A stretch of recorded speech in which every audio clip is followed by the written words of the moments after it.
¿Qué pasa con aquellos que sin llegar a Dios quieren desarrollar una ética? Es decir, un planteo filosófico acerca de lo que es bueno y lo que es malo. Están condenados al relativismo. Aquellos que desarrollaron una metafísica que no llega a Dios, esa sería la pregunta. La respuesta es compleja.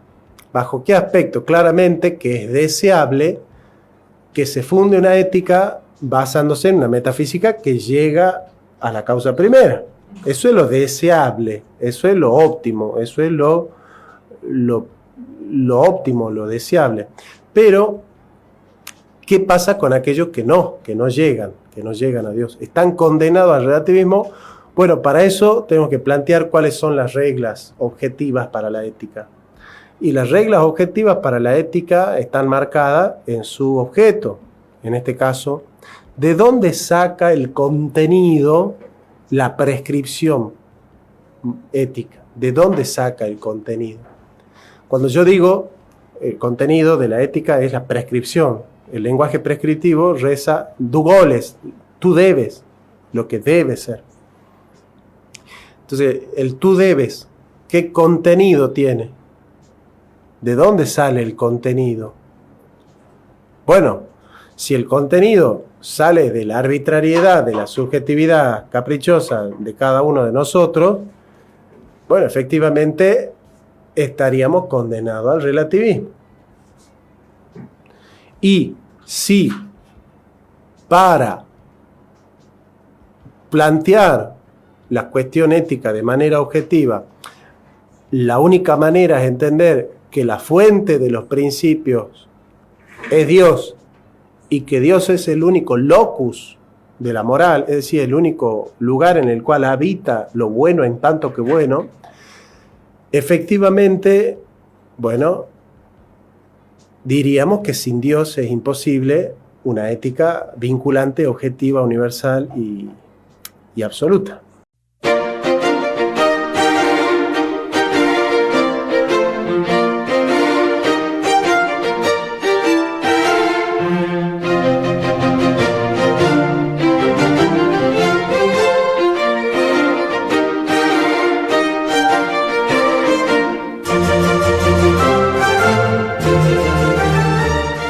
Hola, ¿qué tal? Muy buenos días. Bienvenidos a Dos Voces, su programa temático predilecto. Y si no es así, continuaremos empeñándonos en que por lo menos lo considere. Muchas gracias a todos aquellos que nos están escuchando por la 102.1. Invitarlos a que también nos acompañen en las redes sociales, donde por supuesto pueden dejar sus comentarios, sus consultas, puesto que la temática de hoy es sumamente interesante.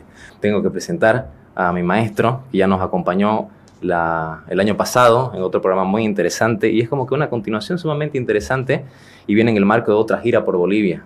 Profesor Jonathan Ramos, filósofo, teólogo, historiador, y si sigo así no voy a poder corresponder verbalmente a toda su nombradía y mérito. Profesor, ¿cómo está? Buen día. ¿Qué tal, Marco? Es un gusto para mí estar en tu programa y tocar estos temas que realmente son pocos los lugares donde podemos profundizar tanto en estas temáticas, ¿no? Son pocos los lugares, usted hace los lugares, profesor.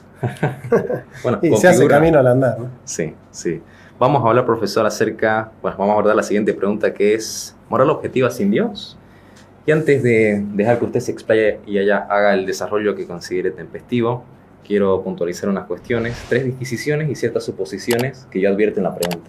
Las suposiciones, es decir, lo que supone la pregunta, es que existe, sin ningún tipo de problema, una moral objetiva considerando a Dios, contemplando a Dios. Esa es la primera suposición. De allí también se sigue, paralelamente, de que el ateo tendría problemas al diagramar una moral objetiva prescindiendo de Dios, ¿no? Son suposiciones que, entendiendo la premisa, se sigue. Y a partir de allí, para poder hacer el desarrollo, creo yo, tempestivo, y si no es así, pues me dicen no es así, hacer 3 disquisiciones antes de abordar la pregunta. La primera, ¿qué se entiende por objetivo? La segunda, ¿qué entiende usted por moral? Quizás si la distingue de la ética en algo. Y para finalizar, ¿cuál es el objeto formal quo de la filosofía? Porque si vamos a proceder filosóficamente, debemos entender que hay una diferencia metodológica en sede teológica y filosófica, ¿no? Así que, ¿le parece abordarlo? ¿Cómo no? Bueno, objetivo es todo aquello que está pretendiendo ligarse al objeto de estudio. Es decir, que tiene al objeto como mira, como punto de referencia y en definitiva es aquello por lo cual nosotros podemos hacer que nuestra postura sea razonable.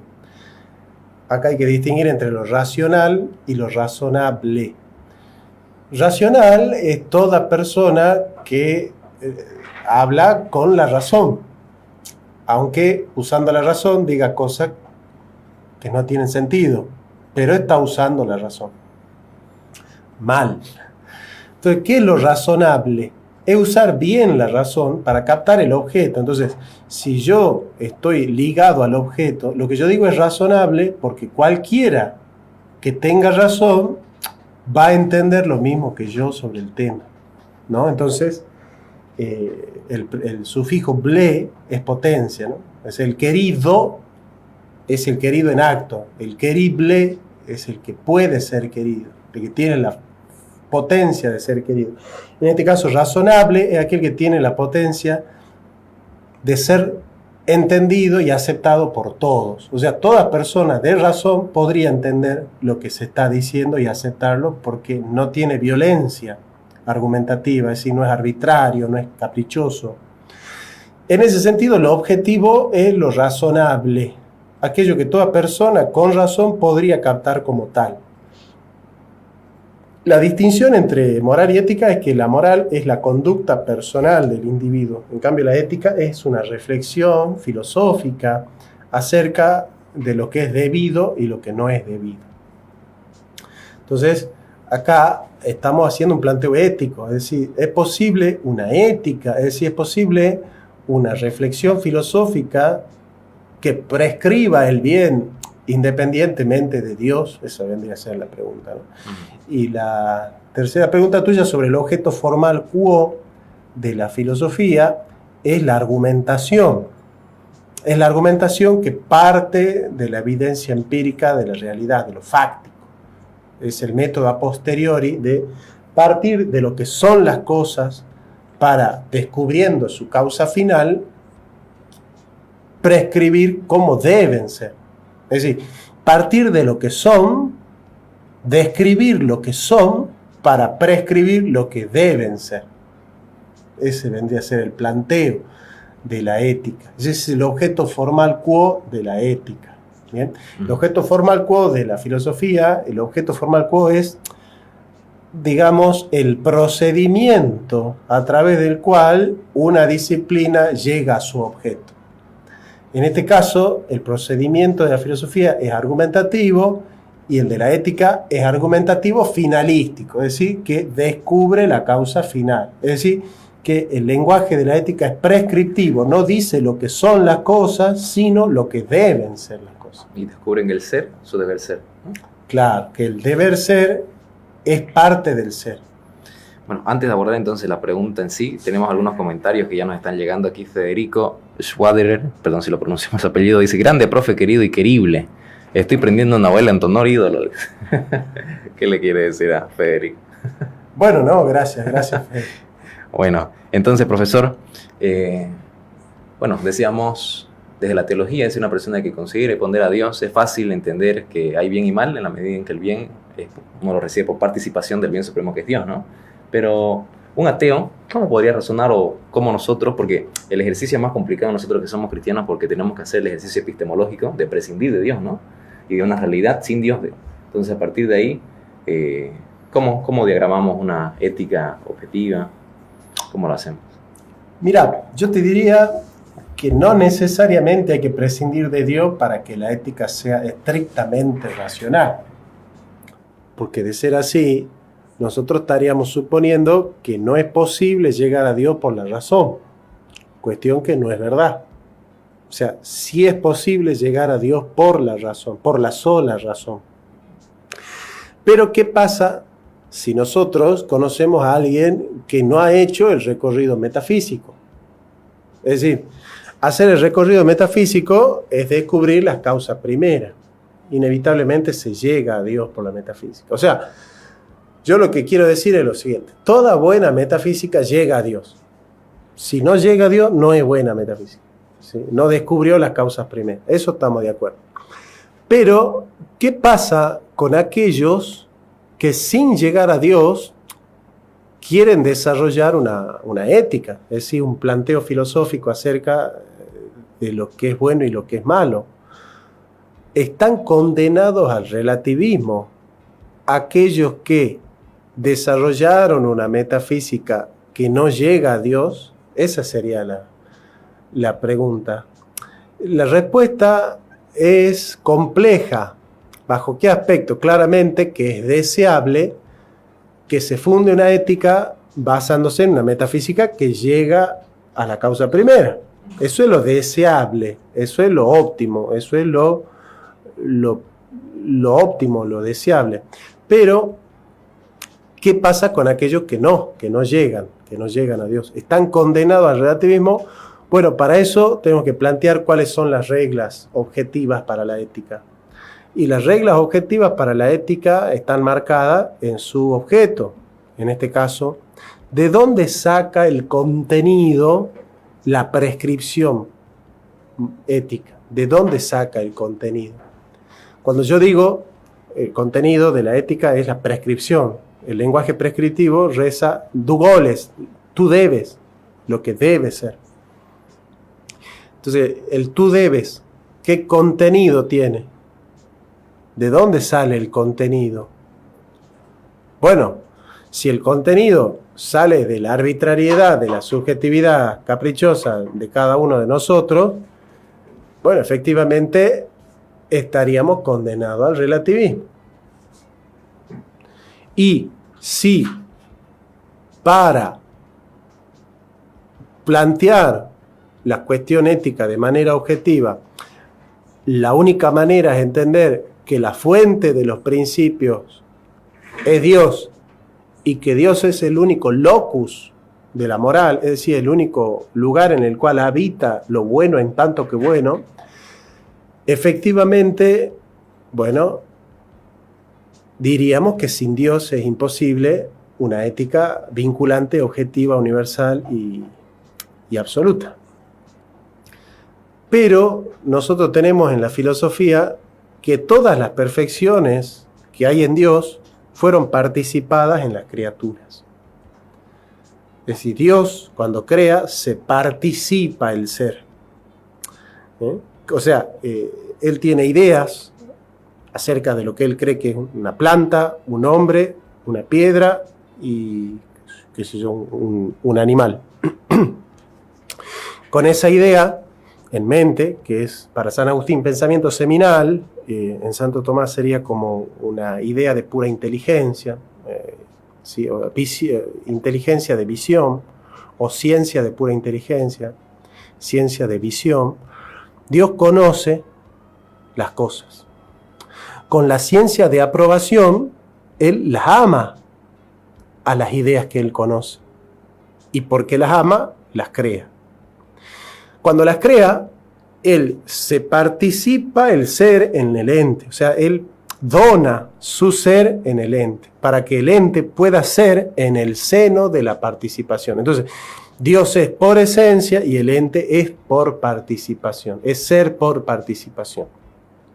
El ente se predica el ser del ente por la participación y en Dios por esencia. O sea, esta es una predicación análoga del ser, se llama.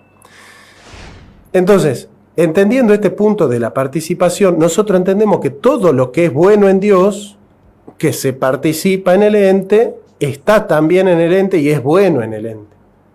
Entonces, ¿en Dios hay unidad? Sí, en el ente también hay unidad. ¿Es buena la unidad en Dios? Sí, en el ente también es buena.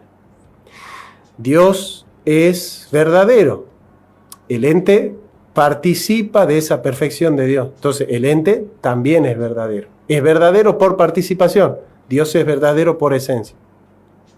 Dios es bello por esencia y se dona en el ente y el ente es bueno por participación. Entonces, dentro de este esquema hay un solo locus donde habita la bondad, la belleza y la verdad, o hay dos dentro de este esquema. Hay dos. Dios por esencia y el ente por participación. Aquello que habita como perfección en el ente, habita en el ente por la voluntad arbitraria del ente o porque participa de la perfección de Dios. porque participa de la perfección de Dios. Entonces, eso que habita en el ente como perfección, que en metafísica son los trascendentales, ¿es objetivo o es subjetivo? Es objetivo. ¿Por qué? Porque está en el objeto, que es el ente. Depende de una cualidad del objeto que participa del ser. En función de eso, entonces, ya la pregunta es más fácil, pues ya hemos resuelto la metafísica. ¿Es cognoscible para el ateo la perfección que hay en el ente? Bien. Ahora, vamos a suponer que él es ateo y que no acepta la participación. Claro, eso le iba a decir. Él dice, yo no acepto que el ente tenga la perfección por participación. Perfecto. Pero eso implica que él tiene que negar que en el ente existe esa perfección. O sea, epistemológicamente sí, ¿no? Uno niega. Te pregunto esto, ¿no? O sea, entonces, él niega el ser que se dona, el ser por esencia, él lo niega. Él solo acepta el ente, niega la participación. Eso implica necesariamente que aquel que niegue la participación, niegue que existe tal perfección en el ente. Yo entendería que sí, profesor. A ver, contame. En la medida en que la causa no hay, el efecto no persistiría, ¿no? Claro, pero eso es en el orden del ser. Pero en el orden del conocimiento, vos te topas primero con la perfección del ser o con la perfección del ente. Claro, la perfección del ente es evidente. Yo no necesito ser ateo para entender que el ser es uno. Demócrito es ateo y sabe que el ser es uno. Epicuro es ateo y sabe que el ser es uno. O sea, Gustavo Bueno, o sea, acepta la unidad. Entonces, la unidad dentro de la sin bloque. Pero lo que te quiero decir yo es que como la perfección del ente es evidente, o sea, es evidente que el ente es verdadero. ¿Por qué? Porque es inteligible. Es evidente que el ente es bueno. ¿Por qué? Porque es apetecible. Es evidente que el ente es bello. ¿Por qué? Porque es deseable. Entonces, como el ente tiene todas esas propiedades, la participación responde a la pregunta ¿por qué la tiene? Pero no es que la participación nos dé cuenta de que la tiene. La participación lo que hace es explicar por qué la tiene a la perfección. No nos da cuenta de si la tiene o no la tiene. ¿Me entendés o no? Entonces, ¿cómo yo me doy cuenta que el ente tiene su perfección? Porque es un dato empírico. La facticidad me muestra a través de una deducción trascendental de las categorías, diría Kant, pero a través de una observación simplemente analítica, yo me doy cuenta que el ente es uno, bello, bueno y verdadero.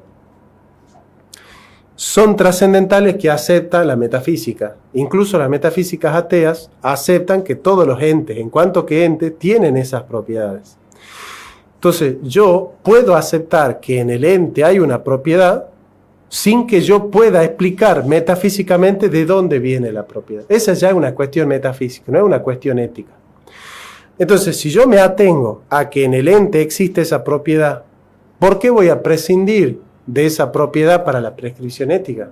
Porque si estoy encontrando en el ente la perfección, ¿por qué voy a suponer que esa perfección no es objetiva? Si yo la estoy descubriendo en el objeto. Ese es mi planteo. Mi planteo es, ¿hay perfecciones en el ente? Sí. ¿Están en el ente? Sí. ¿Están solo en el ente? No. Están en el ente y en el ser. Acudir al ser implica descubrir la perfección en el ente o describir la causa por la cual esa perfección está en el ente. No es lo mismo aquello por lo cual conozco la cosa que aquello por lo cual la cosa es lo que es. No es lo mismo. Aquello por lo cual yo conozco una cosa está en el orden del conocer, y en el orden del conocimiento la perfección del ente es lo primero. Pero en el orden del ser, la perfección del ente es lo último, porque es efecto de la causa que es el ser. Yo puedo no conocer aquello por lo cual un ente tiene la perfección, y sin embargo yo conocer que el ente tiene tal perfección. Entonces, si en el ente está tal perfección, ¿por qué yo voy a prescindir de esa noticia para prescribir una moral como si no la tuviera? Esa es mi pregunta a William Craig. Ya lo entendí, pero déjeme, yo me voy a poner como si fuera un ateo ahora, Claro, ¿no? claro.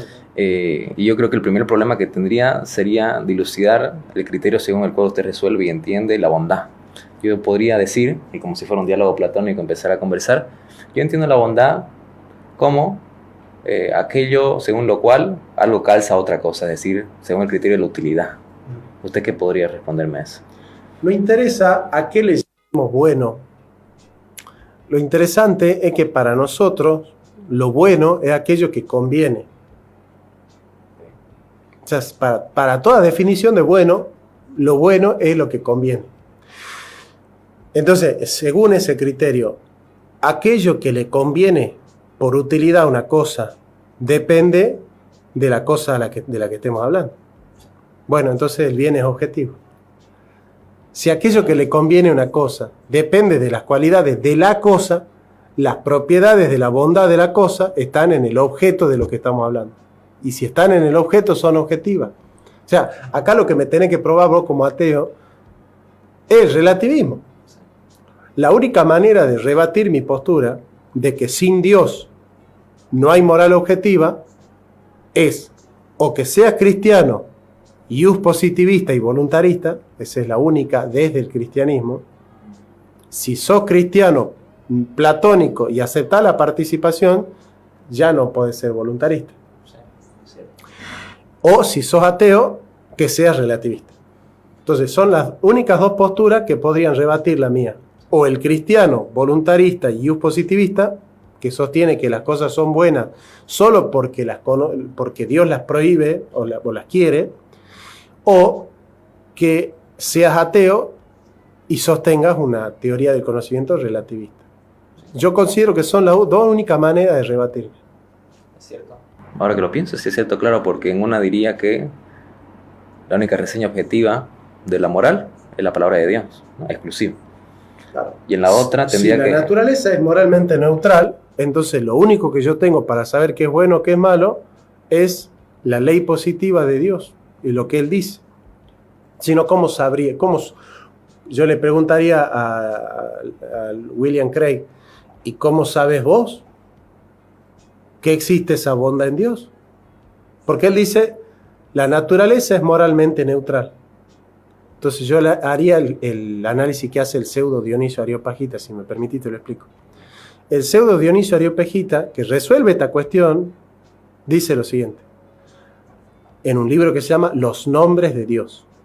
Él dice, ¿qué puedo predicar de Dios? ¿Qué perfección puedo predicar de Dios? Y él dice, bueno, se pregunta él, ¿Dios es evidente por sí mismo?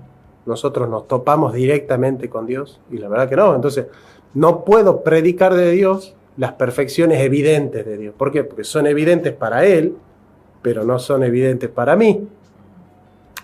Pero, ¿qué perfecciones son evidentes para mí? Las que están en el ente. Para mí son evidentes las perfecciones del ente, no las del ser, las del ente. Bien, entonces el método es el de la afirmación.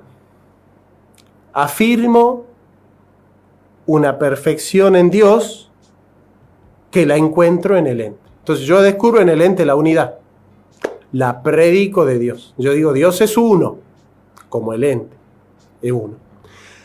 Después viene la negación, pero no es un uno como el ente.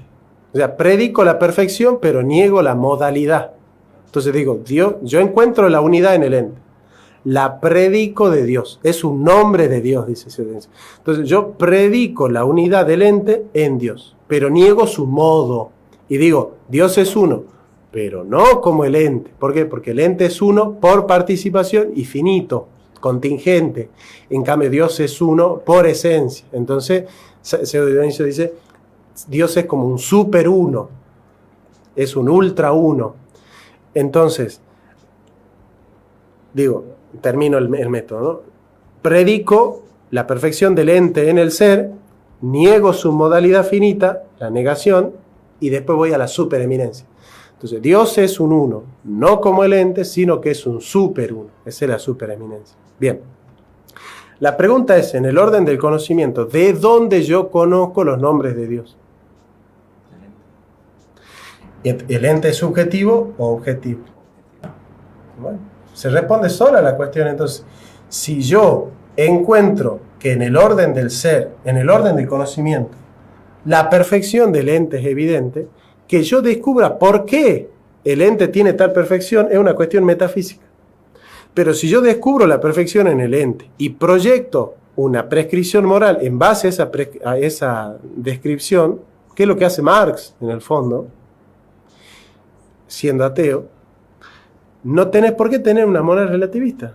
O sea, eso es lo que yo no entiendo de William Craig cuando él dice que la naturaleza es moralmente neutral. Si la naturaleza es moralmente neutral, la única manera de predicar nombres de Dios no es a través de este método que te acabo de explicar, que parte del ente, que ya no es moralmente neutral, sino de la ley positiva de Dios. Entonces yo le preguntaría a Craig, ¿y cómo sabes vos que en Dios hay unidad? ¿De dónde sacas vos que en Dios hay unidad? O me dice, por hacer una dialéctica que parte del ente, entonces ya no es la moral subjetiva, o cae en el ius positivismo, es decir, porque dice la Biblia. ¿Se entiende? Sí. Ahora, el protestantismo en general hace el recorrido filosófico que se integra con la Biblia o plantea en la sola escritura que las perfecciones de Dios se conocen solo por la Biblia. ¿Y William Craig es católico o protestante? Protestante. Y bueno. Entonces, ¿quién está defendiendo la postura católica? Acá. ¿Te das cuenta? Sí, sí, no, muy interesante y me han quedado varias preguntas que, si me permite, después de la pausa las seguimos resolviendo. Okay. Los invito a que interactúen, por favor, que nos den sus mensajes, sus comentarios, sean honestos. Si no entienden, por ejemplo, nos pueden perfectamente decirse que no es un tema sencillo, es un tema complejo que requiere cierto conocimiento, pero que sin lugar a dudas es una pregunta que una es importante y segunda puede ser acosadora, atosigadora, ¿no? Es decir, puede ser una pregunta que invista una relevancia superior a la que ya tiene para una persona que le pone empeño existencial a la vida, ¿no? En ese entendido, profesor, estamos con el profesor Jonathan Ramos. Quiero que partamos desde otro lugar, es decir, usted partió desde donde se tiene que partir, pero supongamos que yo soy un ateo, nuevamente me pongo en el papel, y le digo, profesor, mire, me pareció interesante, y subyacentemente este mensaje que no lo diría explícitamente, está el, no entendí lo que dijo, entonces le digo, yo le puedo conceder de que advierto ciertos trascendentales en el ente que son evidentes. Pongo en tela de juicio algunos que no me resultan evidentes, como por ejemplo la bondad y la belleza, pero digo, sí, entiendo que es uno y entiendo de que tiene una naturaleza el ente. En ese entendido, ¿cómo me podría explicar usted a partir de allí la bondad, la teología, la finalidad, qué es lo bueno para yo poder diagramar mi ética? Bueno, toda perfección de la naturaleza se conoce por sus operaciones. La naturaleza es principio de las operaciones. Entonces, el ente tiene la potencialidad de ser inteligido, sí. Entonces es verdadero. ¿En qué sentido que es verdadero? Que todos los que prediquemos sobre la piedra, aquello que está en la piedra, vamos a decir lo mismo. Entonces la piedra es verdadera. Si vos decís que la piedra es blanda, entonces no estás conociendo la piedra. No estás hablando de una propiedad de la piedra. Si vos me decís que esta pared es azul, no es que la pared no sea verdadera, sino que vos no estás conociendo la verdad. Entonces, cada vez que nosotros prediquemos de lo que es y de lo que no es, sabemos que las cosas son verdaderas en cuanto que todo lo que prediquemos la propiedad de la cosa, vamos a decir lo mismo, catafisa y por naturaleza. Es bueno porque las cosas son lo que son y al ser lo que son, a nosotros de una manera nos funciona. Cumplen la función que cumplen siendo lo que son. Entonces, ¿esta pared es auténtica pared? Sí, entonces es buena. Si es una auténtica pared, es buena. No es posible que sea verdadera pared y que no sea buena pared. Si no es buena pared, es porque no es verdadera pared. Como una silla que no sirva para sentarse. Claro. No puede ser una verdadera silla, una silla que no sirve para sentarse. Ahora, Si sirve para sentarse, es verdadera. ¿Por qué? Porque todos predicamos de la silla lo mismo. ¿La mesa es una superficie horizontal sostenida por algún tipo de soporte? Sí. Entonces, todo lo que prediquemos de la mesa es verdadero. Ahora, entonces, si es verdadera mesa, es buena mesa, porque sirve para lo que sirve una mesa. ¿Bien? Es bella. ¿Por qué? Porque si es auténtica mesa, es verdadera mesa, y sirve para lo que sirve una mesa, es bella mesa. Porque la belleza consiste en un orden según un fin. Cumple la finalidad que tiene una mesa, sí, entonces es bella la mesa. Entonces todos los entes, por ser entes, son, en cuanto que son, uno, bellos, buenos y verdaderos. ¿Y de allí cómo se sigue una ética objetiva, profesor? Bueno, es que las cosas deben ser lo que son. Si vos me contratás para que yo te haga una mesa y yo te entrego un ropero, ¿vos decís? No, bueno, no, yo no te contraté para que me haga un ropero. Yo te contraté para que vos me hagas una mesa. Bien. ¿Yo qué debo hacer? La mesa. Si yo hago otra cosa, no soy un buen carpintero. ¿Cuándo soy un buen carpintero? Cuando hago una mesa que sea una, bella, buena y verdadera. Se implican mutuamente. Entonces, si yo tengo un trabajo que es hacer mesa, ¿qué debo hacer? La mesa. ¿Y cómo sé que soy bueno haciendo la mesa? Haciendo una buena mesa. Entonces, ¿de dónde saco la perfección de lo que debo hacer? Del objeto. Sí. Del objeto. Entonces, este celular, si yo quiero llamar y no llama, no es buen celular. Entonces, ¿qué deber tiene esta cosa? Esta cosa tiene el deber de ser un celular. Y si no es un celular, es porque no llama o porque no recibe llamada. O porque no puede mandar mensaje. Entonces, ¿dónde está el deber? En el ser celular. Entonces, ¿cuál es el deber de un celular? Ser un celular. ¿De dónde saca el contenido del deber el celular? Para decir, debe ser un celular. ¿De dónde saca ese contenido? De la naturaleza de un celular. Entonces, cuando yo predico que el hombre debe ser un hombre, ¿de dónde saco el contenido de la prescripción moral del debe ser? De la naturaleza humana. Es porque la naturaleza humana tiene la perfección que yo puedo predicar de ella su deber. Entonces, si yo te digo a vos, tu deber es volar por los aires, y vos decís, bueno, pero vos estás prescindiendo de mi naturaleza, me estás pidiendo lo que yo no puedo dar. Ahora, si yo te digo, vos debes ser un ser racional, te estoy pidiendo lo que podés dar. Entonces, ¿de dónde saca el contenido de la moral, la ética? De la propia equidad de la naturaleza. Entonces, no es arbitrario. No sé si he entendido, pero voy a seguir en el papel de ateo, profesor. Llévame hasta el último. Y suponiendo que estoy subsidiado ahora mismo de la premisa del hombre es la medida de todas las cosas, y mi razón me invita a decir lo siguiente, yo creo, profesor, de que las cosas son buenas porque yo las hago, y me subsidio de la política también. Y yo creo conveniente que en ciertas circunstancias pueda imprimir mi subjetividad a la realidad, en cierto sentido, en el sentido de que sienta gratificación, por ejemplo, cuando me incomoda mi cuerpo, o cuando, por ejemplo, siento inseguridad y debo portar un arma, y empiezo a hacerle casuística en sede política, ¿no? ¿Cómo me podría sacar de ese error? ¿Me podés replantear? Claro, yo ahora mismo estoy subsidiado de la premisa, el hombre es la medida de todas las cosas. Protagonista. Y entonces le digo, yo creo que las cosas pueden ser buenas. La voluntad hace las cosas buenas. Estás hablando de voluntarismo. Sí, me vuelvo voluntarista de repente y le digo eso. ¿Cómo me sacaría de ese error? Lo que pasa es que yo no puedo querer cualquier cosa. Yo digo, es bueno para mí aprender a ladrar porque yo quiero aprender a ladrar. Claro. Bueno, yo aprendo y me pongo a ladrar en la calle. Yo salgo a la calle y me pongo a ladrar, ¿viste? Claro. Yo soy mejor. O sea, ¿en qué yo puedo crecer ladrando? ¿Cómo me humanizo ladrando? ¿Qué parte de mi cuerpo se desarrolla ladrando? ¿Qué parte de mi inteligencia se convierte en más sutil ladrando? No hay ninguna. Ahora, si yo me pongo a leer un libro de filosofía y aprendo y crezco y mejoro, me vuelvo más inteligente y mi inteligencia redunda en que soy mejor persona y que tengo más capacidad para trabajar, soy más rápido, soy más astuto, soy más audaz. Me parece entonces que es evidente que en la vida práctica no todos los caprichos son verdaderamente una voluntad de bien, ¿no? La ratio bonis de la naturaleza es que la voluntad quiere el bien natural de la cosa que quiere. Es decir, el bien del sujeto que quiere recae en el sujeto que quiere. El bien ético siempre recae en el sujeto que practica. Entonces, si yo digo, yo quiero aprender a abrir gaseosa con los dientes,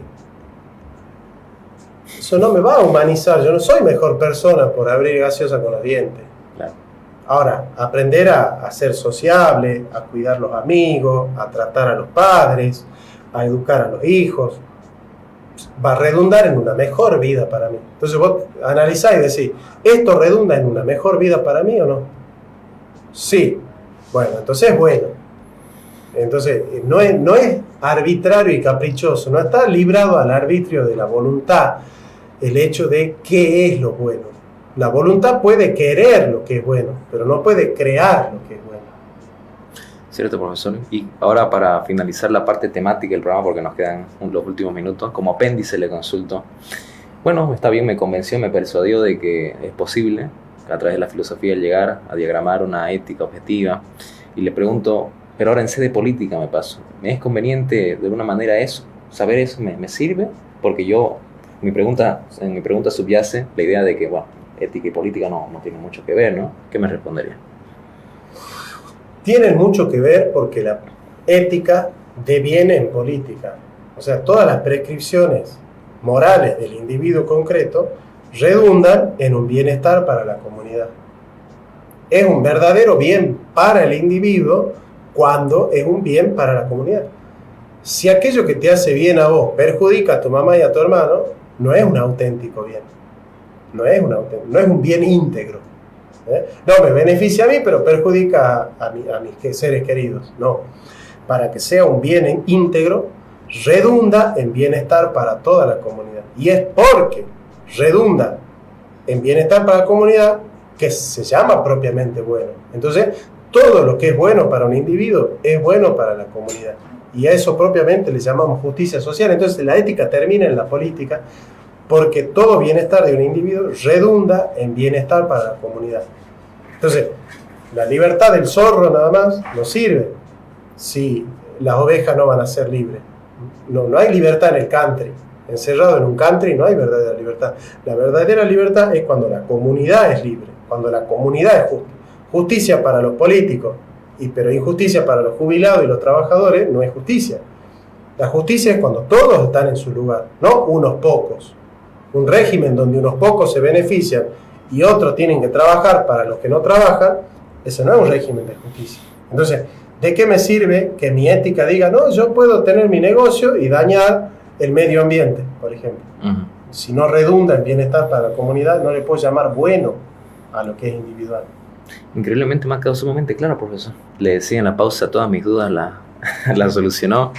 Y para pasar en blanco todo lo que dijimos ya para manera de conclusión ahí, para hacerlo más inteligible, miren, he entendido perfectamente, no es que antes no, pero me ha quedado sumamente claro que la metafísica llega a Dios y aterriza en la política, ¿no? Y he esbozado los 3 paradigmas que explicó respecto a esta cuestión, que es, o tomo la palabra de Dios como reseña objetiva y exclusiva para una ética, es el paradigma que, bueno, en ese caso utiliza William Lane Craig. La del medio, que consideramos a la Biblia como reseña objetiva, pero no exclusiva, ¿no? Sino que también por la filosofía podemos llegar. Y la otra, la relativista, ¿no? La que disuelve las cosas en el sujeto. Así es. ¿No? Y bueno, no sé cómo le gustaría cerrar esta cuestión, profesor, a usted. Me llevaste a hacer mucha metafísica. No sé si es la primera vez que en la radio se hace metafísica de esta altura. No, sí, creo que sí. Pero porque yo tampoco he tenido entrevistadores que me han llevado tan profunda la cuestión así tan metafísica, ¿no? Pero yo creo que esto es bueno que pase en Bolivia. Es bueno que en Bolivia se haga metafísica, se planteen temas metafísicos y que se abran carreras de filosofía en todas las universidades de Bolivia y que la filosofía salga a las calles, a las plazas, en la radio, en la tele, en los Facebook, que se hagan memes filosóficos, que se hable de Platón, que se hable de Aristóteles, que sea... ¿Por qué? Porque un pueblo que hace filosofía es un pueblo maduro y un pueblo maduro tiene futuro. Un pueblo inmaduro no tiene filosofía. Y un pueblo que no tiene filosofía no tiene futuro. Entonces Bolivia solo tiene futuro si hace filosofía. Excelente. Bueno, como me he visto incapaz de seguir la temática, porque yo honestamente me siento satisfecho, vamos a remitirnos a usted, profesor. Los invito a que lo sigan al profesor Jonathan Ramos, así lo encuentran en YouTube principalmente. Luego tiene sus cursos, ahí creo que información en el canal de YouTube está su correo. De todas maneras, al final lo vamos a dar. Los invito también a adquirir sus libros, bien pormenorizados, muy interesantes. Tiene más de 9 libros, los últimos 4, Crítica de la razón crítica, Teología de la teología, Marx en contra del aborto y Ética para Sofía, ¿no? ¿Cómo no? ¿Qué libro se viene, profesor? ¿Está, no? ¿El proyecto otro? Estoy escribiendo 2 libros que van a ser sorpresa, pero se vienen bien. Está bien. Los invitamos también a un evento, si quiere aprovechar esta maravillosa oportunidad del profesor aquí en Santa Cruz. Mañana hay una actividad abierta, domingo, que a las 16:30 se desarrollará en la UCEBOL, gran universidad, viene habiendo estos espacios. A las 18:30 en la Universidad UCEBOL usted pregunta, vengo al evento de Jonathan Ramos, o se pone en contacto con nosotros aquí mismo en la caja de comentarios, nos puede dejar me interesa, nosotros les mandamos los detalles y pues lo invitamos a que asista y pueda adquirir libros, puede conversar con el profesor, puede sacarse fotos, etcétera, ¿no? Luego estará él en La Paz, que por supuesto lo vamos a estar subiendo en los artes y demás, la información respecto a La Paz, ¿no? Y sus otras giras en otros países que ya vienen. Así que dicho esto, profesor, le agradezco la gentileza de acompañarme esta mañana. Muchas gracias y bueno. Gracias, y espero que lo hayas pasado también como yo. No, sin lugar a dudas. Gracias, Helsing.